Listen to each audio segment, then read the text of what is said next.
Assalamualaikum warahmatullahi wabarakatuh. Pada pertemuan kali ini, kita akan membahas tentang desain basis data.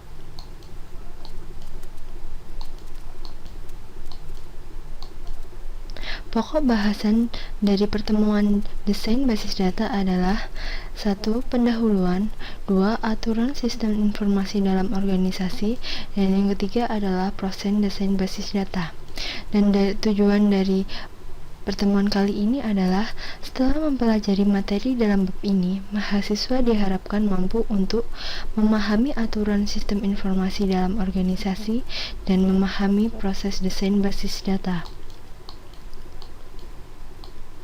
Kemudian yaitu yang pertama adalah pendahuluan dari desain basis data, yaitu aktivitas desain basis data menggunakan proses yang sistematis yang disebut metodologi desain, di mana target basis data diatur dengan RDBMS, ORDBMS, atau ODBMS. Metodologi desain menggunakan alat bantu seperti Designer 2000 dari Oracle, Erwin, BB Win, dan Paradig Bolson Platinum Technology, dan sebagainya. Biasanya, desain basis data kecil sekitar 20 pemakai tidak perlu sangat kompleks, tetapi untuk ukuran medium atau basis data besar yang melayani beberapa grup aplikasi yang luas, puluhan sampai ratusan pemakai, pendekatan sistematis menjadi sangat perlu untuk melakukan desain basis data. Selanjutnya adalah aturan sistem informasi dalam organisasi. Bagian A, Organizational Context untuk penggunaan sistem basis data. Sistem basis data memenuhi 4 kebutuhan seperti dijelaskan sebelumnya dalam ukuran besar. 2 karakteristik tambahan dari sistem basis data yang juga sangat bernilai adalah: pertama, data independence memproteksi program aplikasi dari perubahan dalam organisasi logika dan akses fisik dan struktur penyimpanan. Yang kedua adalah external schemas atau views, memungkinkan data yang sama digunakan untuk beberapa aplikasi dengan setiap aplikasi mempunyai pandangan sendiri terhadap data. Selanjutnya adalah sistem basis data menyediakan aplikasi baru, yaitu pertama, integritas data pada multiple aplikasi ke dalam basis data tunggal. Yang kedua, pengembangan yang simpel dengan menggunakan bahasa tingkat tinggi seperti SQL. Dan yang ketiga adalah kemungkinan didukung untuk browsing dan query oleh manajemen dalam pemrosesan transaksi level produksi yang besar. Selanjutnya adalah bagian siklus informasi. Siklus sistem informasi disebut siklus makro, di mana siklus dalam basis data dirujuk ke siklus mikro. Siklus makro memiliki beberapa tahap, yaitu yang pertama adalah feasibility analysis. Tahap ini berhubungan dengan analisis area aplikasi potensial, mengidentifikasi sisi ekonomi dari information gathering and estimation, membentuk studi keuntungan awal, dan menentukan kompleksitas data dan proses, dan mengatur prioritas aplikasi. Selanjutnya dalam siklus informasi adalah requirement collection dan analysis. Kebutuhan detail dikumpulkan dengan interaksi dengan pemakai potensial dan kelompok pemakai untuk mengidentifikasi permasalahan dan kebutuhan khusus. Yang ketiga adalah tahap desain. Tahap ini mempunyai 2 aspek, yaitu mendesain sistem basis data dan mendesain sistem aplikasi atau program yang menggunakan dan memproses basis data. Selanjutnya adalah validation dan acceptance testing. Tingkat akses dari sistem dalam memenuhi kebutuhan pemakai dan kriteria performansi divalidasi. Sistem diuji coba dengan kriteria performansi dan spesifikasi kelakuan. Yang kelima adalah deployment, operation, and maintenance. Pada tahap ini dilakukan konversi pemakai dari sistem lama ke sistem baru melalui training. Tahap operasional mulai jika semua fungsi sistem dioperasikan dan divalidasi. Selanjutnya adalah sistem aplikasi basis data. 3. Aktivitas yang berhubungan dengan siklus sistem aplikasi basis data meliputi tahap sebagai berikut, yaitu 1. Sistem definition. Skop dari sistem basis data, pemakai, dan aplikasi didefinisikan. Antarmuka untuk pemakai, batasan response time, dan kebutuhan penyimpanan dan pemrosesan diidentifikasi. Yang kedua adalah database design. Pada akhir dari tahap ini, desain logika dan fisik dari sistem basis data dari DBMS sudah siap. Selanjutnya adalah tahap ketiga adalah database implementation. Tahap ini meliputi proses menentukan definisi basis data konseptual, eksternal, dan internal, membuat file basis data kosong, dan implementasi aplikasi perangkat lunak. Yang keempat adalah loading or data conversion. Basis data dipopulasikan dengan menyimpan data langsung atau mengubah file yang sudah ada ke format sistem basis data. Dan selanjutnya tahap kelima adalah application conversion. Aplikasi perangkat lunak dari sistem pendahulu dikonversikan ke sistem baru. Tahap yang keenam yaitu testing and validation. Sistem baru diuji coba dan dilakukan validasi. Yang ketujuh adalah operation. Sistem basis data dan aplikasi dioperasikan. Biasanya sistem lama dan baru dioperasikan secara paralel dalam beberapa waktu. Dan yang terakhir adalah monitoring and maintenance. Selama tahap operasional, sistem secara tetap dimonitor dan dipelihara. Perubahan dan pengembangan dapat terjadi baik pada isi data maupun perangkat lunak. Selanjutnya adalah di dalam aturan sistem informasi dalam organisasi terdapat siklus sistem aplikasi basis data. Aktivitas yang berhubungan dengan siklus sistem aplikasi basis data meliputi beberapa tahap. Di antaranya yaitu yang pertama sistem definition. Skop dari sistem basis data, pemakai, dan aplikasi didefinisikan. Antarmuka untuk pemakai, batasan response time, dan kebutuhan penyimpanan dan pemrosesan diidentifikasi. Yang kedua adalah database design. Pada akhir dari tahap ini, desain logika dan fisik dari sistem basis data dari DBMS sudah siap. Yang ketiga adalah database implementation.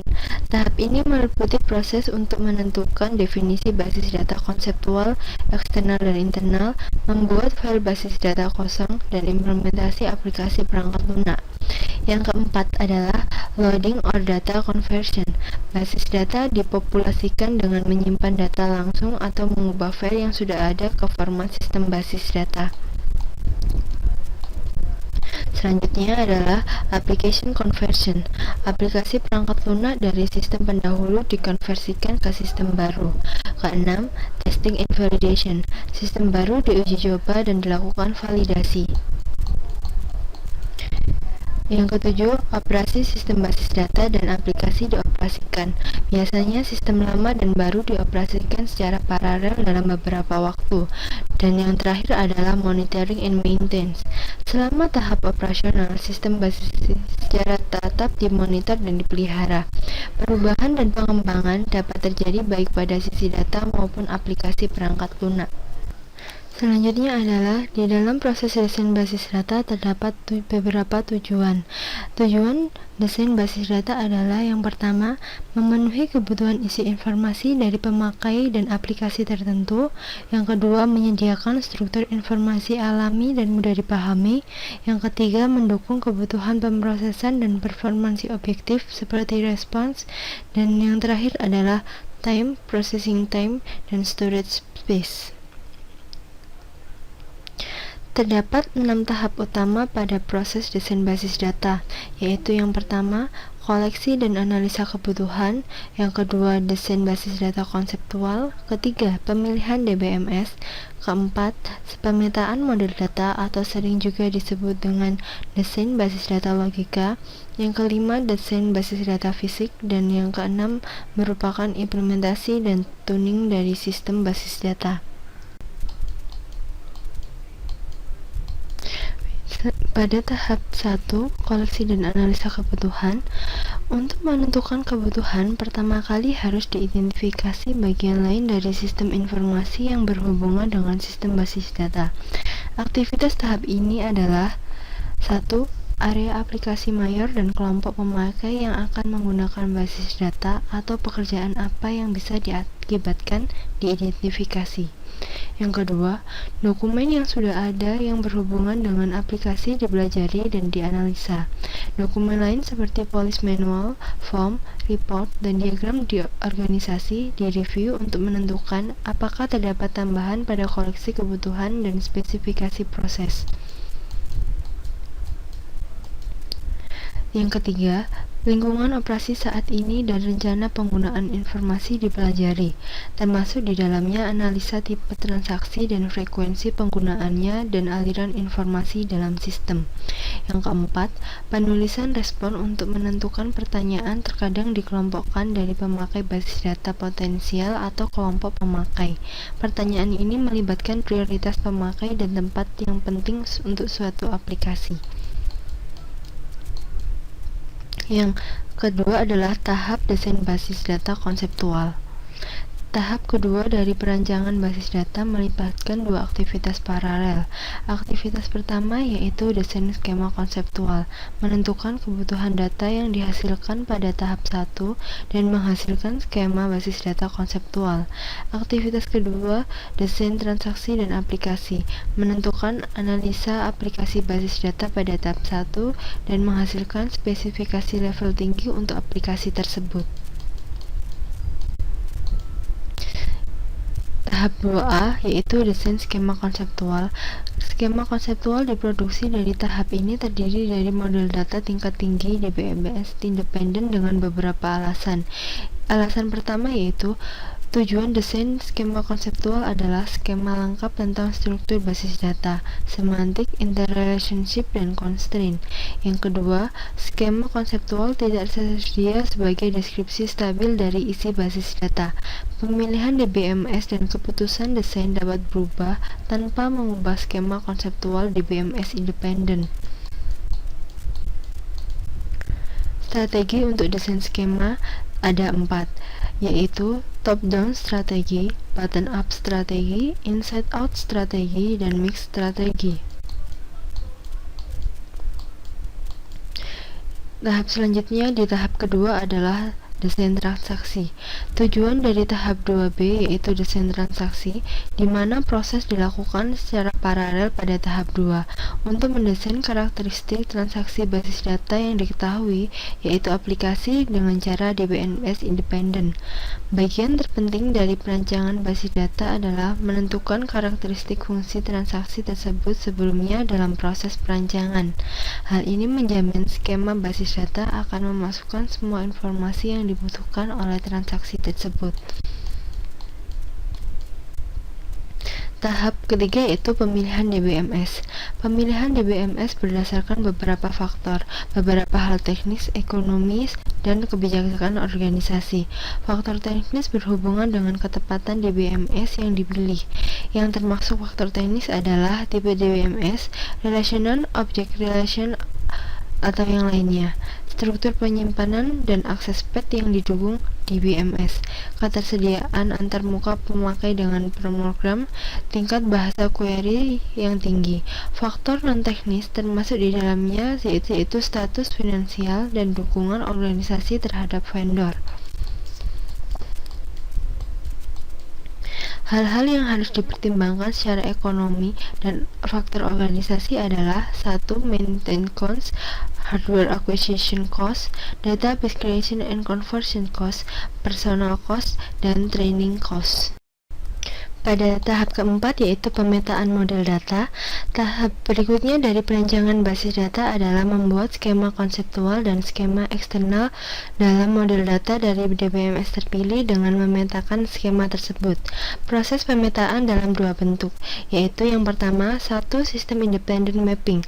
Pada bentuk ini, pemetaan tidak mempertimbangkan karakteristik khusus dan atau khusus yang diaplikasikan ke implementasi DBMS dari model data. Yang kedua adalah tailoring the schemas to a specific DBMS. DBMS yang berbeda mengimplementasikan model data dengan menggunakan pemodelan khusus. Tahap yang kelima adalah desain data fisik.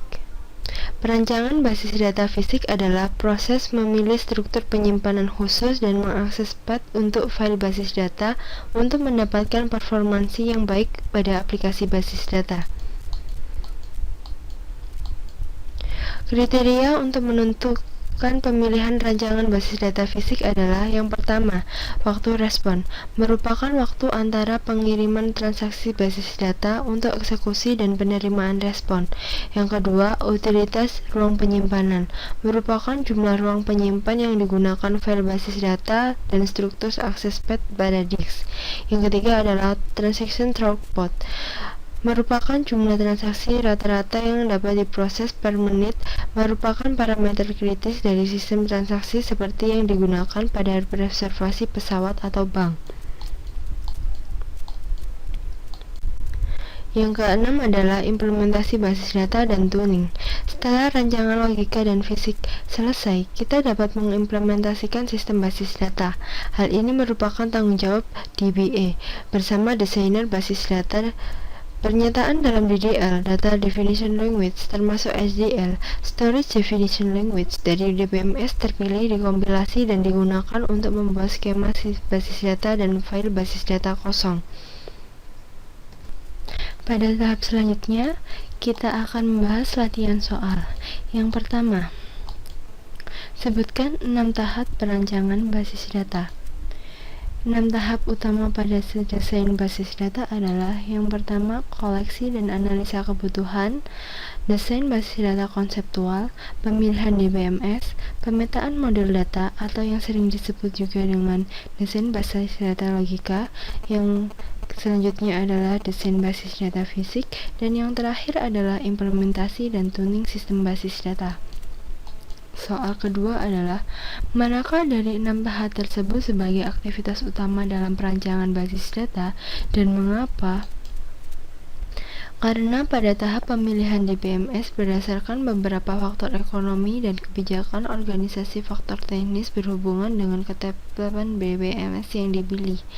Yang termasuk faktor teknis adalah tipe DBMS, relasional, objek relasional, objek lainnya, struktur penyimpanan, dan akses path yang didukung DBMS, ketersediaan antar muka pemakai dan pengirim, tipe bahasa query tingkat tinggi, ketersediaan alat bantu pengembangan, dan kemampuan berhubungan dengan operator client server ataupun lain sebagainya. Selanjutnya yaitu soal ketiga. Mengapa perancangan skema dan aplikasi dilakukan secara paralel? Jawabannya adalah karena perancangan basis data pada tahap ini melibatkan dua aktivitas. Aktivitas pertama yaitu desain skema konseptual, menentukan kebutuhan data yang dihasilkan pada tahap 1 dan menghasilkan skema basis data konseptual. Yang kedua adalah desain transaksi dan aplikasi, menentukan analisa aplikasi basis data pada tahap 1 dan menghasilkan spesifikasi level tinggi untuk aplikasi tersebut. Level 1 pada tahap 1 adalah analisa kebutuhan. Soal yang keempat adalah: mengapa digunakan model data implementasi independen selama perancangan konseptual? Jawabannya adalah skema konseptual diproduksi dari tahap ini terdiri dari model data tingkat tinggi DBMS independen dengan berbagai alasan. Yang pertama adalah tujuan desain skema konseptual adalah skema lengkap tentang struktur basis data semantik, interrelationship, dan constraint. Hal ini bergantung dari DBMS yang digunakan. Yang kedua, skema konseptual tidak tersedia sebagai deskripsi stabil dari isi basis data. Pemilihan DBMS dan keputusan desain basis data dapat berubah tanpa mengubah skema konseptual DBMS. Yang ketiga adalah skema konseptual yang baik sangat penting untuk pemakai basis data dan desainer. Penggunaan model data tingkat tinggi lebih ekspresif dan umum daripada model data dari DBMS.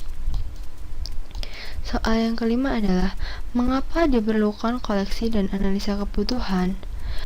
Jawabannya adalah untuk mengetahui dan menganalisa keinginan pemakai terhadap suatu basis data sedetail mungkin, serta menentukan kebutuhan yang diidentifikasi bagian lain dari sistem informasi yang berhubungan dengan basis data, termasuk di dalamnya pemakai dan aplikasi baru yang sudah ada. Kemudian kebutuhan tersebut dikoleksi dan dianalisa untuk membangun sebuah aplikasi basis data. Soal ke-6 adalah bagian karakteristik dari model data untuk perancangan konseptual harus diproses. Perancangan skema konseptual, yaitu skema ini dapat dihasilkan dengan menggabungkan bermacam-macam kebutuhan user dan secara langsung dapat membuat skema database atau dengan merancang skema-skema yang terpisah dari kebutuhan tiap-tiap user dan kemudian menggabungkan skema-skema tersebut. Model data yang digunakan pada perancang si skema konseptual adalah DBMS independent, dan langkah selanjutnya adalah memilih sebuah DBMS untuk melaksanakan rancangan tersebut. Selanjutnya yaitu perancangan transaksi, menguji aplikasi-aplikasi database di mana kebutuhan-kebutuhan telah dianalisa pada tahap 1 dan menghasilkan perincian transaksi-transaksi ini. Kegunaan tahap ini yang diproses secara paralel bersama tahap perancangan skema konseptual adalah untuk merancang karakteristik dari transaksi-transaksi database yang telah diketahui pada suatu DBMS independen. Transaksi-transaksi ini akan digunakan untuk memproses dan memanipulasi database suatu saat di mana database tersebut dilaksanakan. Untuk soal yang ke-7, apa perbedaan dua pendekatan utama dalam perancangan skema konseptual? Ada dua pendekatan perancangan skema konseptual. Yang pertama, terpusat. Kebutuhan-kebutuhan dari aplikasi atau kelompok-kelompok pemakai yang berbeda digabungkan menjadi satu set kebutuhan pemakai, kemudian dirancang menjadi skema konseptual. Yang kedua yaitu integrasi view-view yang ada. Untuk masing-masing aplikasi atau kelompok-kelompok pemakai yang berbeda dirancang sebuah skema eksternal atau view. Kemudian view-view tersebut disatukan ke dalam sebuah skema konseptual. Soal yang ke-8, strategi apa yang digunakan untuk merancang skema konseptual dari kebutuhan? Jawabannya adalah top down, bottom up, inside out, dan mixed. Soal yang ke-9, sebutkan faktor untuk memperlancar pemilihan paket DBMS untuk sistem informasi dalam organisasi. Jawabannya adalah struktur data. Jika data yang disimpan dalam database mengikuti struktur hierarki, maka suatu jenis hierarki dari sistem manajemen database harus dipikirkan. Yang kedua adalah personal yang terbiasa dengan sistem yang terdahulu. Jika staf programmer dalam suatu organisasi sudah terbiasa dengan suatu sistem manajemen database, maka hal ini dapat mengurangi biaya latihan dan waktu belajar. Yang ketiga adalah ketersediaan dari service vendor. Keberadaan fasilitas pelayanan penjual sangat dibutuhkan untuk membantu memecahkan masalah sistem. Soal yang ke-10, apa yang dimaksud dengan pemetaan data model sistem independen? Apa perbedaannya dengan sistem independen? Yang pertama, pemetaan sistem independen yaitu pemetaan ke dalam model database dengan tidak mempertimbangkan karakteristik atau hal-hal khusus yang berlaku pada implementasi DBMS dari model data tersebut. Yang kedua adalah penyesuaian skema ke DBMS yang spesifik, mengatur skema yang dihasilkan pada langkah 1 untuk disesuaikan pada implementasi yang khusus di masa yang akan datang dari suatu model data yang digunakan pada DBMS yang dipilih. Sekian dari penjelasan pada pertemuan kali ini, semoga bermanfaat. Terima kasih. Wassalamualaikum warahmatullahi wabarakatuh.